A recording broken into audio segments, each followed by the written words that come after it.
So my talk today is entitled The Collateral Damage of Antimicrobial Abscess in Asia. But before I start, I don't wish to sound like Adele, but I would like to recognise the people that have contributed to a lot of this work, some of which are in the audience. They've flown here from Vietnam, their first time out of Vietnam. This is a picture of us. This isn't our office. This is us on a retreat by the beach. Have a look at their posters by all means the next couple of days. They'll be the ones walking around downstairs in ski jackets because it's too cold. So this is where it all started for me, really. In 1998, I took a job at the Sanger Centre, and this was the first thing that I ever worked on. This is the genome sequence of Salmonella typhi, and I didn't really understand at the time how much this was going to then impact on my future career. But over this period, I met this individual who many of you will know.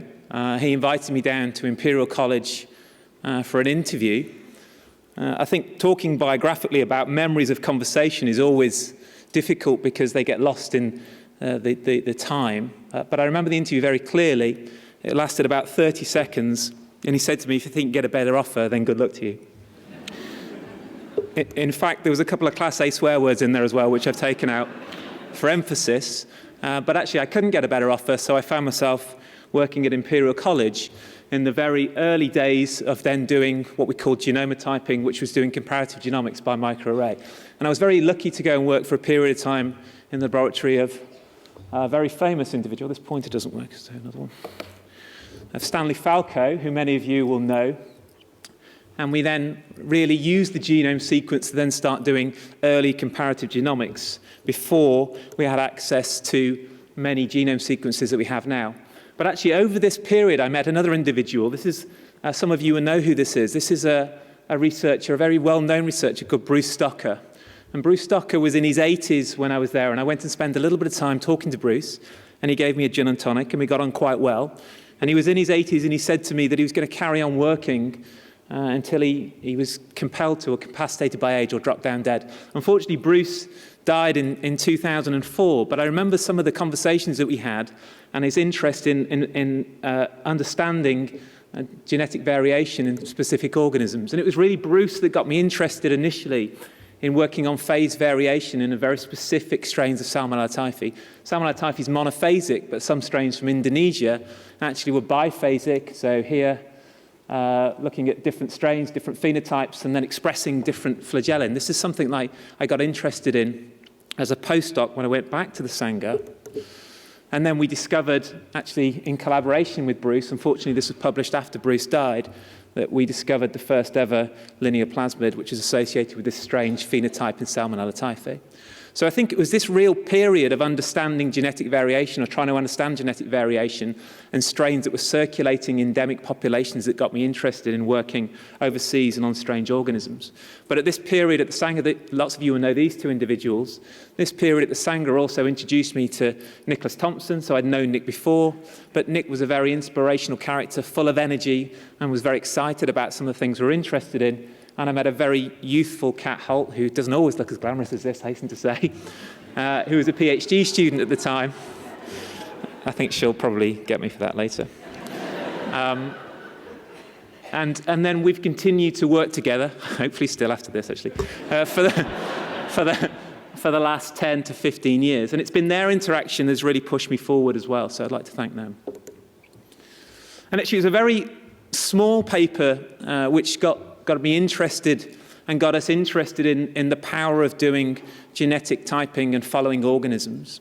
So we didn't publish this until 2008, but actually this is work that I was doing as a postdoc at Sanger, understanding genetic variation in a very small location in Jakarta, again, using SNP typing rather than genome sequencing, because genome sequencing at this time wasn't available or certainly wasn't mainstream. But it allowed us then to break down bacterial populations, in this case Salmonella typhi, into specific groups and produce what looks like now a very amateur map showing that in this particular location in central Jakarta, which is about 5 square kilometers, multiple different strains of Salmonella typhi were circulating. And at the time, this is very, very interesting and actually quite important with the fact of our understanding of how the organism not only evolved but also transmitted within the population. So then I found myself being interested in working overseas, and through conversations and interactions and collaborations, I found myself being offered a job in Ho Chi Minh City, of which lots of people thought that I was crazy going to work in Ho Chi Minh City. If you haven't been to Ho Chi Minh City, I'd recommend that you do visit. It's very exciting. So I found myself working in Ho Chi Minh City, and I was inspired again by another individual that you may know, Jeremy Farrar, who's gone on obviously to be the director of the Wellcome Trust. And Jeremy was very persuasive in getting me to come and work on bacteriology in Ho Chi Minh City. And again, conversations lose their gist and don't always stand the test of time. But when I arrived in Ho Chi Minh City, in this hot environment when I didn't know anyone, I didn't speak any of the language, and I turned up and I said to Jeremy, well, what do you want me to work on? And he said, well, you tell me, you're the scientist. So I sat in an office for 6 months panicking about what I was going to work on, but there was lots going on. We had cryptococcal meningitis, so on the back of the HIV epidemic, Streptococcus suis infections, so again, Streptococcus suis is still the most common cause of bacterial meningitis in Vietnam from people eating contaminated pig's blood. We're on the back of a H5N1 epidemic, and also then SARS had also arisen in Hanoi. So there was lots of emerging infections, that was lots of potential to do things. And I decided actually that I wanted to work on poo. And this was a conversation that I had with Jeremy, told him what I wanted to work on, and he thought this was an excellent idea. Actually, he didn't really think it was an excellent idea. He thought it was a terrible idea because of all the other potential interesting areas that I could work on. But what he did recommend is by the new genotyping methods, genome sequence was becoming available, that actually we could then work on not just one organism and understand how that was behaving, but we could start to work on multiple different organisms, potentially different genotyping methods, understand their impact of antimicrobial usage on those populations, understand the host genetics behind those infections and what that means for people that were living in these locations that were being exposed to these organisms, and then use this information to then infer actually how we control them. And this is then a real kind of inspirational period of actually understanding how all these things combine, going from understanding one gene or one specific component of a genome to try and putting all these things together. So that's what we set out to do. On the back of a genomic background and some interest in molecular microbiology, we formed a group of individuals that were interested in working on a whole range of different things. And I think often the criticism is for being too broad, but we focus on the organism and then try and address all these questions around understanding how we control antimicrobial resistance, epidemiology, prevention, host genetics. My fellowship is actually on understanding the immune response to try and then infer how we develop better vaccines, and obviously the pathogen genetics. So with this support from Jeremy, I worked in two places, or have worked and still do work in two places, two very different locations in Asia. This is Patan Hospital in Kathmandu. This is a street scene in Kathmandu with people collecting the water for their daily use. This is Ho Chi Minh City. This is the hospital where we're based in Ho Chi Minh City. Ho Chi Minh City, a rapidly developing, urbanizing center. Two very different, contrasting locations, and we're compelled to work on the organisms that are most important in the populations that live in those places. And these happen to be, and probably still are, in those locations, Salmonella typhi, back from the days of Sanger, so the cause of typhoid fever, and then more recently in the last 5, 6, 7 years on Shigella sonnei. So I'll give you a little bit of information or a little bit of a science about two areas that we're particularly interested with the overlap to respect the genetics and the genomics and the epidemiology of these organisms in these locations. And obviously this has now become amplified by this issue that we're all aware of. So I realize that I'm preaching to the choir here, but antimicrobial resistance is an epic problem in Asia. I think we're all very happy talking about what an issue it is in the UK in our hospitals, but the issues in Asia are amplified by the sheer numbers of people, the types of diseases that we see, and also then access and simplicity of getting antimicrobials. So then we're moving forward in an era whereby we can use genomic tools and also new epidemiological tools to really understand what's going on with these organisms in these locations and understanding how AMR is impacting on these bacterial populations. So the first thing I'll talk about is typhoid. Salmonella typhi, it's an invasive infection. It's contracted by contaminating food or water, or coming in contact with someone that's excreting the organism. It invades the gastrointestinal tract and causes systemic infection, and you can find a limited number of organisms in the blood. So the first thing that I was involved with was really then redoing or replicating the work that we'd originally seen, or the observations that we'd made in the very small collection of samples from Jakarta. So this really was a big turning point in our understanding of the transmission cycles and local epidemiology of typhoid in location. So this is a heat map showing the associated risk of the location that you live and you contracting typhoid fever. So in these particular locations here that are red, you've got an odds ratio of 3 greater of contracting typhoid fever if you live in those locations.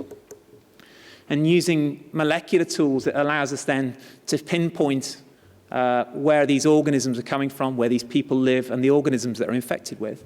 So each of these dots corresponds to an individual GPS location of somebody that was infected with typhoid, and all of these different numbers correspond with a different haplotype or a different genotype of the organism. So again, similar to the work in Jakarta, just at a much bigger scale, this data shows that when you contract typhoid, you're essentially spinning the roulette wheel of the organism that you're infected with because of circulation of the organism in the environment. So this goes against this whole hypothesis of chronic or acute carriage after infection, and actually it's you living in a location where you have access to poor quality water, which then dictates the organism you're infected with. And we can show this as well. So we were the first group really, even though we've known typhoid is water transmitted for probably the best part of 100 years, we were the first group then to longitudinally assess it, so it's very difficult to grow, if not impossible to grow the environment, but we can amplify it. So this is the red line is Salmonella typhi, the blue line is Salmonella paratyphiae. This is fecal contamination of the water, and when we create a model of these together, we can show peaks associated with rainfall. So this is the peak of our ability to detect these organisms in the water molecularly, and it peaks in the rainfall. So we can show then categorically that the organism is mainly transmitted through the water in this location, and your likelihood to be infected with an individual organism isn't your proximity to someone that's got the infection, but your proximity to drinking water that's contaminated with feces. So moving on from this then, so this was still in an era where we didn't have routine access to genomic information. This is still individual SNP typing. And then Vanessa and Catherine Holt, who I've already mentioned, and myself and others created this particular structure. So this is now the genomic structure of Salmonella typhi. So this is from over 3,000 genome sequences that we have now, and it's increasing all the time. And we can create these nice phylogenetic structures looking at the international phylogeography of the organism, not only in Asia, not only in Kathmandu, but now internationally. But it's dominated by one, this particular organism that we've recently changed the name of, but it will be known from this talk and probably in the future as H58. The proportion of these organisms has really increased from the mid-1990s, and now it's the dominant strain that circulates internationally. And we are interested in this particular organism because it reduced susceptibility to fluoroquinolones. Not all of them, but actually this particular group seems to have a propensity to become resistant to nalidixic acid and also develop further resistance mutations, which make fluoroquinolones, so the current WHO guideline recommendations, actually less effective. So part of the work that I've been involved with is actually running clinical studies, clinical trials to understand how we then validate the treatments that are being used in those locations on the back of emerging resistance. So I've been involved in several clinical trials. The most recent one, which we completed a couple of years ago, was comparing a fluoroquinolone, in this case gatifloxacin, not ciprofloxacin, because it binds to a slightly different location on the DNA gyrase, and also injectable third-generation cephalosporin ceftriaxone. So a standardized flow chart for those of you that know something about clinical trials. So this is a normal flow of how you would recruit people into studies. So we assess them, we randomize those that meet the clinical criteria, and then we randomize them, in this particular case, 120 randomized to gatifloxacin and 119 randomized to ceftriaxone. And then we follow them up for 28 days. So not only then does this prove the framework to address that clinical question of which is the best treatment, It also allows us access to samples. We sample these individuals on a regular basis. It allows us to do the host genetics. It allows us to do the bacterial genomics. It allows us to do the diagnostics, all on the back of a study where we're collecting robust clinical data around a clinical endpoint. And then some results from this study. So here we have a probability to treatment failure, days since randomization here on the x-axis. And this is the overall intention to treat population, which means this is everybody in the particular study. And actually not a lot of difference between gatifloxacin and ceftriaxone. However, if you look at those that we isolated an organism from their blood, and the DSMB, the safety board, actually stopped the trial before we'd finished recruiting, because and this is against our hypothesis, that those randomized to the fluoroquinolone actually had a much, much higher chance of treatment failure. So treatment failure means that you have a longer proportion of being fever. You can see here by these Kaplan-Meier curves. This shift to the right means that you're actually febrile for a longer period of time. And that dependency on how long you're febrile for is fairly pivotal for your ability then to recover, to then be rescued with other treatment, potentially to progress to other infections, and also in places where they aren't randomized into studies, then this association is associated with poor outcome or even mortality. So this is bad news. This shift to the right associated with our drug of choice was not good news, and the reason why the safety board stopped the trial. This is actually the culture negative population, which is even more interesting. And if you're culture negative, where you have clinical typhoid, you respond differently. And I'm happy to talk about that later if anybody wants to talk to me about it. So they stopped the trial, and then we realized we had a problem because the drug that we wanted to use and the drug that we did use appeared to be no longer efficacious. So one of my PhD students, Yui, who's sat in the audience over there somewhere, sequenced the organisms from the trial. So this is the population of organisms that were isolated only as part of that clinical investigation, and I think there's about 98 genome sequences here. These red lines here are associated with the H58 lineage that I mentioned before. They have mutations here in the DNA gyrase exclusively. This shading here represents the darker the shading, the higher the MIC to ciprofloxacin this time as a measure, and not gatifloxacin. But what I want to draw your attention to is a triple mutation group in the middle on this particular long branch length. So why is this important? This is important because if then we reanalyze the clinical data and then you stratify being infected by a H58 or a non-H58 organism, your probability of treatment failure over 28 days increases substantially if you're infected with a H58 organism. If we then stratify it by the current CLSI breakpoints of susceptible, intermediate, and resistance, here, a huge effect of being infected with a different organism. So this is your ability then to clear the organism, meaning actually this drug is no longer less effective, it's actually not working. And then these are the fever clearance times associated with being infected with those organisms. So for the first time, really, we could then not only understand the genomics of this emergence of a new strain, but also then how this impacts clinically. So this is the type of data that we really strive to produce, not only describing the populations of bacteria and trying to understand them, but what does it mean for an individual that's infected with that particular organism and being given that drug. And what's happened over time? So we've been running clinical studies since 2006. Typhi and paratyphi A, so another organism that causes an indistinguishable infection from typhoid. Year on the x-axis, and then MIC against ciprofloxacin and gatifloxacin on the y-axis. And you can see here this substantial upturn in resistance to ciprofloxacin and gatifloxacin from about 2010 onwards. And this is being depicted all the way now across other parts of Asia. So this trajectory of increasing resistance against the conventional drugs that are being used to treat this infection. And by taking our genomic information from the databases that we've created, it allows us then to do some detective work and try and understand where these organisms have come from. So again, this is the same tree that I showed you before, slightly different shading associated with the different mutations. And then by going back to our sequences that we produced previously to create this phylogenetic structure using genomics, we can see actually that these are our strains from Nepal that very limited genetic distance, and it looks like this strain was actually imported from India into Nepal and then created now this endemic cycle of transmission of fluoroquinolone-resistant Salmonella typhi in this location.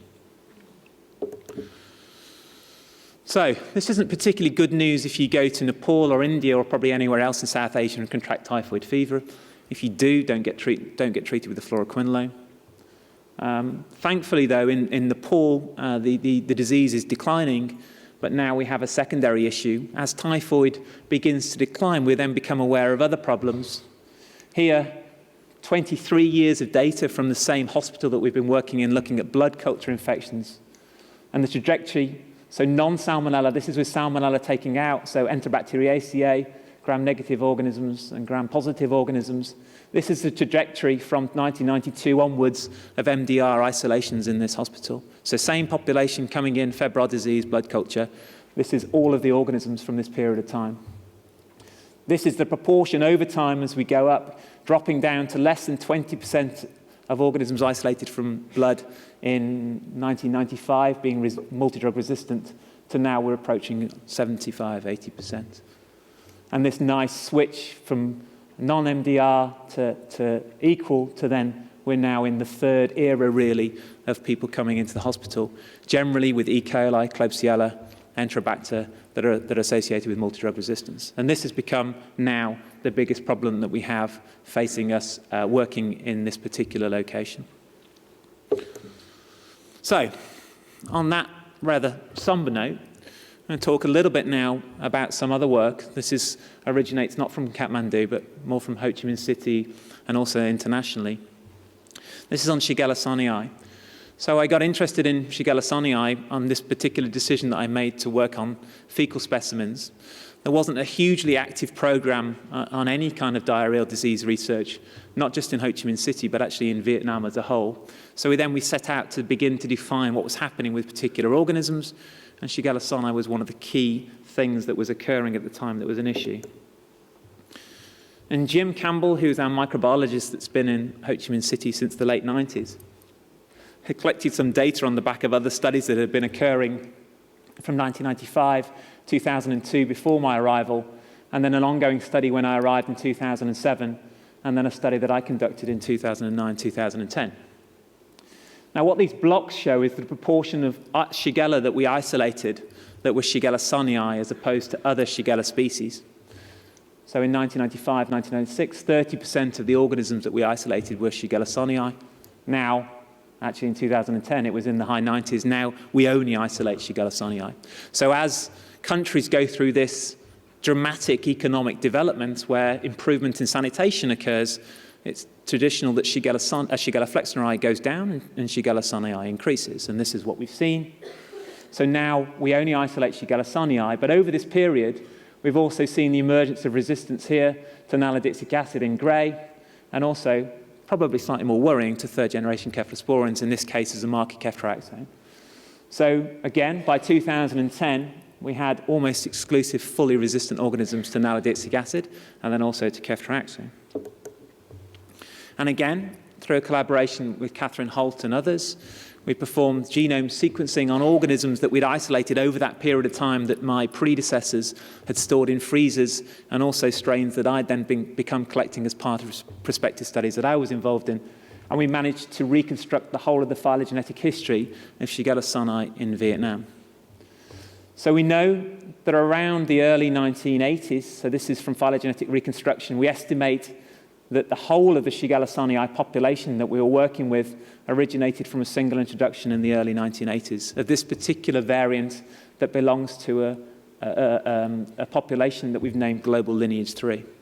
What's really interesting about Shigella, and we've seen this in other places, and actually Kat and Nick and myself were kind of pioneers in understanding how this works, is that Shigella gets introduced into different locations and creates this kind of strawberry plant structure where it reaches out into a new location and creates a new population and then begins to stick and then cause a clonal expansion.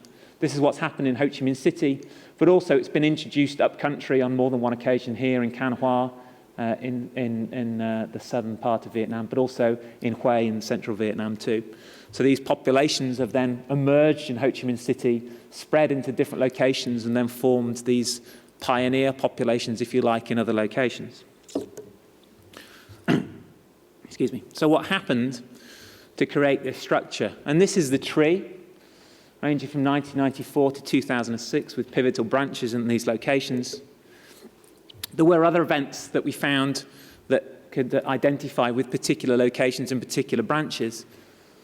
But around these points, so on multiple occasions, we've had mutations in the DNA gyrase, so reduced susceptibility to fluoroquinolone, so the most commonly used antimicrobial for a range of different infections, including diarrhea. So here, some homoplasia, so different mutations in different locations associated with reduced susceptibility to fluoroquinolones. But then one mutation prior to 2003 at position 87, and then every organism we isolated after 2003 had reduced susceptibility to fluoroquinolones and was resistant to nalidixic acid. And then even more remarkably, or unfortunately, if you like, since prior to 2006, the acquisition of an ESBL plasmid, which is associated with resistance to third-generation cephalosporins. So these selective events that actually then carved this population within Vietnam, being driven by access and use to antimicrobials.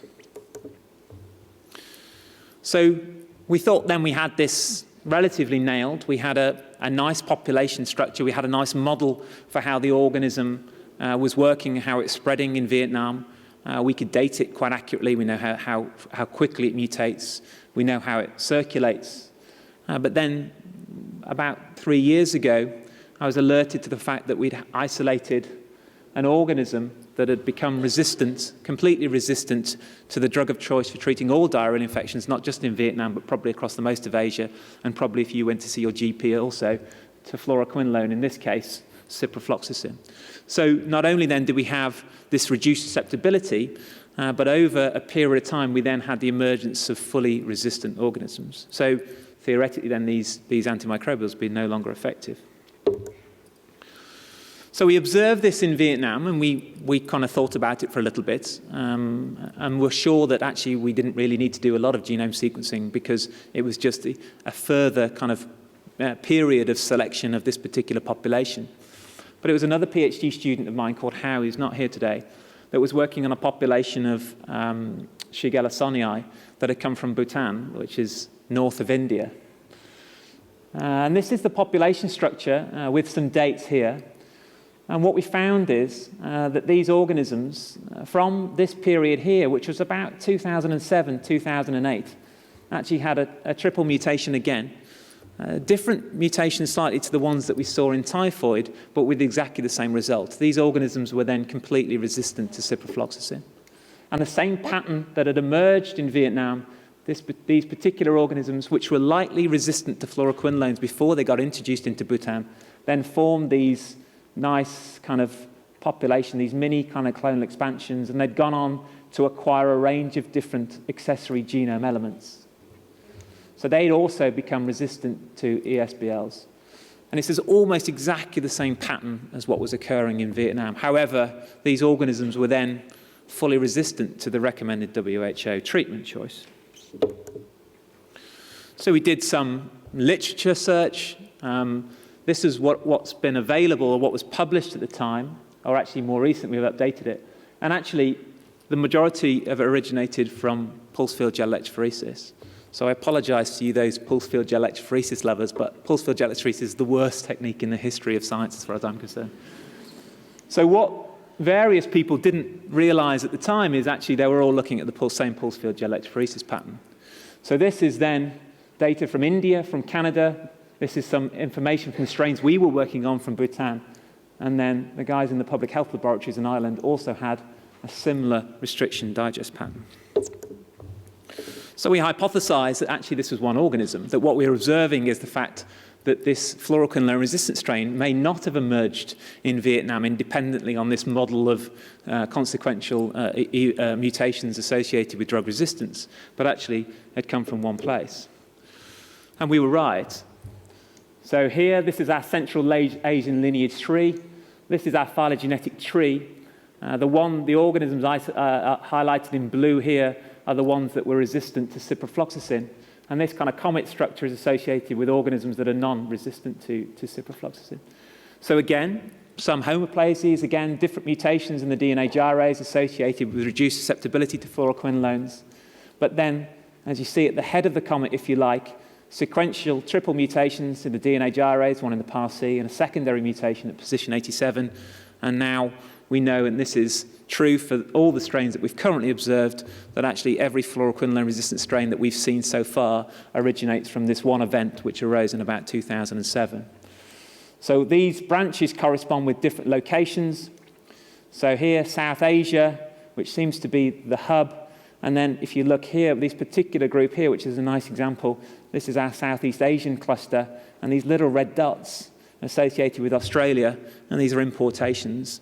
So this strain then had emerged on one location, was circulating in South Asia, but was then being introduced in this kind of strawberry plant pattern in other locations. So then we followed this up and did a little bit more work with some help from some very kind collaborators. So the people in the public health laboratories in Melbourne, also Claire Jenkins, who I believe is here as well, and Francois Xavier-Ville from the Pasteur Institute. And I hope this works. So this is a very, excuse my mouse work, but this is a timeline of the evolution or the spread of these particular organisms. This is in David Arneson's microreact software. And as we can see, as we go through time, we can see these strains appear on our phylogenetic tree, and also then in the different locations from our sampling locations from where these organisms have been isolated. We have the emergence of the first strains, so one that disappeared, but then about 2007, 2008, and then we can see the population of the tree and the expansion of these organisms internationally that were coming out of South Asia. So this happened all very, very quickly within the space of about 5 to 6 years. And we can see quite nicely then, if we go back in our expanded collection here in the Republic of Ireland, a little population here, an outbreak here. These are our strains from Vietnam, or actually didn't fit into our population tree, and these have been introduced also from South Asia. And unfortunately, again, it looks like that probably they've originated in South Asia, probably likely to be India.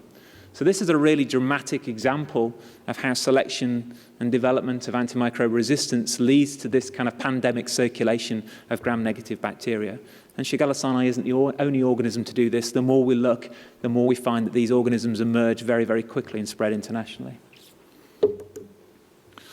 So the question is why? And this is an incredibly complicated question to address. I think that all of us are interested potentially in some extent to working on AMR, but actually we don't have a huge amount of vision in how we're going to control it and what we're going to do with it. This is an enormously complex question, and enormously complex in Asia. So this is the location. This is District 8 in Ho Chi Minh City, which is just opposite to the hospital that we work in. It has a population of about 300,000 people. All of these, and so this is a relatively small area. I don't know the exact population density. All of these dots correspond with the pharmacy location where you can buy antimicrobials. And this is the pharmacy density up to 38 pharmacies per 10,000 people. So access to pharmaceuticals, and this isn't unique for Ho Chi Minh City by any stretch of the imagination. This is comparatively common in most locations that you would visit across Asia and also probably in parts of Africa.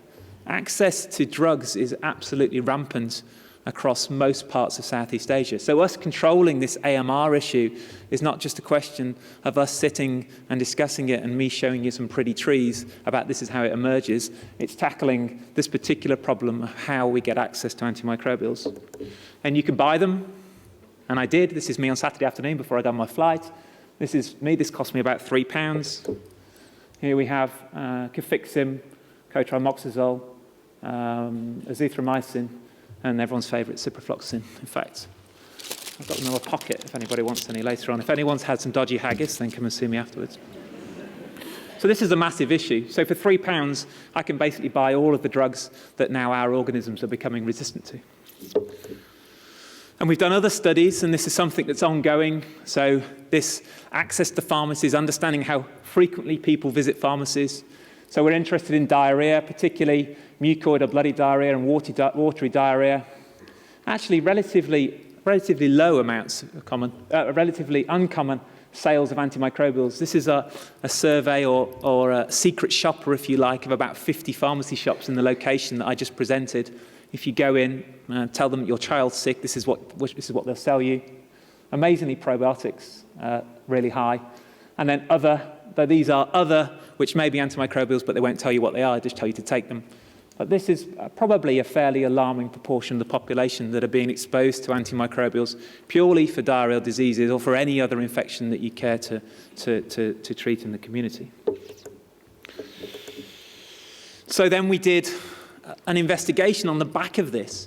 So if exposure to or access to or locality to pharmacies was associated with your ability to be exposed to these antimicrobials or be exposed to these organisms that were then circulating that were being selected for.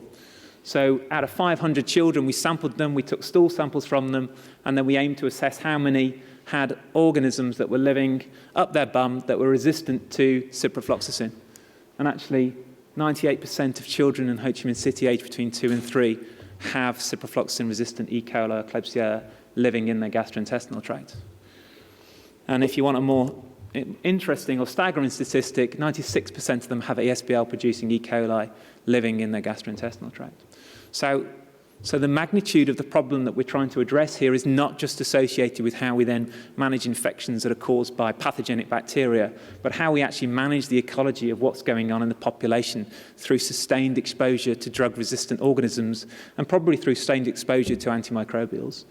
And this is going to be probably the biggest challenge that we face, not just in Ho Chi Minh City, but also in the rest of Asia, Africa, where we still have lurking problems with Salmonella typhi and Shigella sonnei and all the other things that we'd like to treat with antimicrobials as they become less and less effective. Interestingly, if we look at pathogens associated with diarrhea, again, this data isn't great. If we look at the proportion of susceptible and non-susceptible organisms here, Campylobacter, non-typhoidal Salmonella, Shigella. This is from a patient study that we did. We recruited 3,500 children with dysenteric diarrhea over a period of about 2 years. Salmonella here in the middle. So this is a portion of resistance to various antimicrobials here, nalidixic acid, ciprofloxacin, and third-generation cephalosporins here. Shigella here, which we probably do have a fairly big problem for. Actually, this resistance level is probably less than we would see in E. coli or Klebsiella that are just colonizing people's gastrointestinal tracts. But then this becomes very interesting about the requirement for antimicrobial treatment. I gave the argument before about giving people ciprofloxacin or other antimicrobials for typhoid fever. This is essential for typhoid fever. I think that the mortality rate prior to antimicrobial treatment is about 15 to 20%. So antimicrobials are essential for typhoid fever. But actually all of our data suggests that antimicrobials are absolutely not essential for treating diarrheal diseases. So again, some Kaplan-Meier curves using days at hospital stay as a proxy for recovery, which we think is quite a good marker. If we then rank them and look at them, we can see that if you're treated with antimicrobials, this was done completely blindly, we can see that if you're treated with an antimicrobial, you'll stay in hospital longer. Okay, you stay in hospital longer because you have a more severe infection. Well, if we look at the difference between those with bloody diarrhea and whether you're giving an antimicrobial, yes or no, so here, no difference between those with bloody diarrhea. A difference between those with mucoid diarrhea, in fact, it favors in the side of not giving an antimicrobial. If we look at CRP, as a systemic measure of inflammation of how you're responding to that infectious organism, again, no association. In fact, favors worse on the fact of giving an antimicrobial. And Shigella, if you do this again blindly prior to any diagnostic information that the clinicians receive, if you give an antimicrobial, those kids with Shigella infection actually stay in hospital longer than those you don't give an antimicrobial to.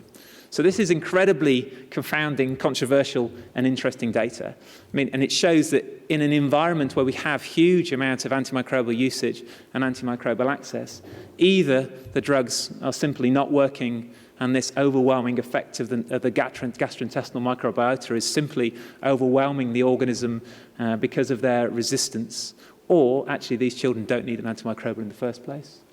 If we then log them by susceptible and non-susceptible to fluoroquinolones or infected with an MDR or non-MDR organism, there's absolutely no difference. So these kids are treated with drugs, Susceptible, non-susceptible, no difference. MDR, non-MDR, absolutely no difference between them at all.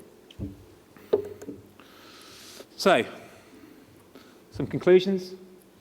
So we know that antimicrobial access, not only in Asia, but other parts of the developing world, is a problem.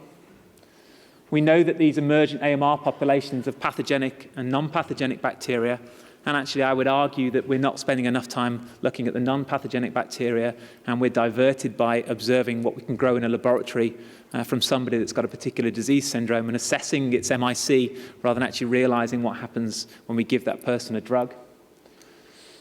Ciprofloxacin and third-generation cephalosporins are the first-line treatments for Shigella and for typhoid for the WHO.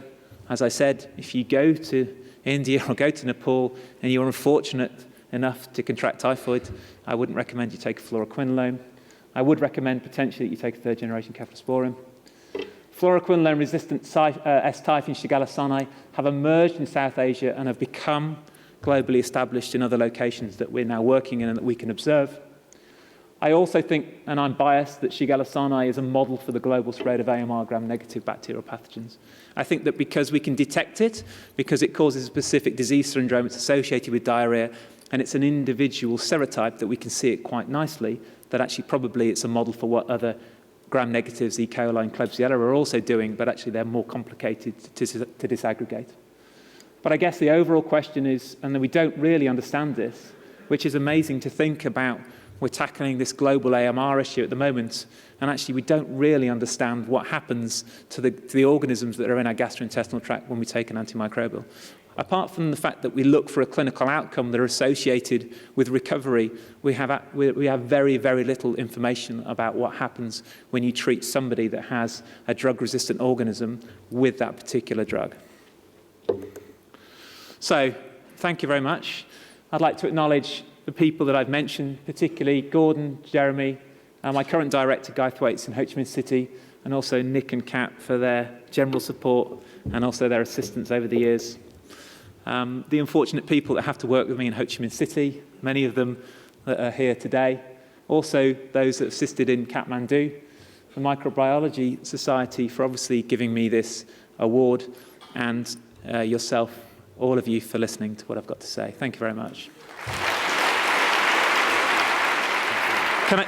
Can I just say, I'm contracted to say I'm funded by the Wellcome Trust as well. And we always have opportunities arising for people that are interested in coming and working with us. If you're a member of the Twitterati, that's my Twitter account. If you're interested in coming and working with us, then please email me. Thank you.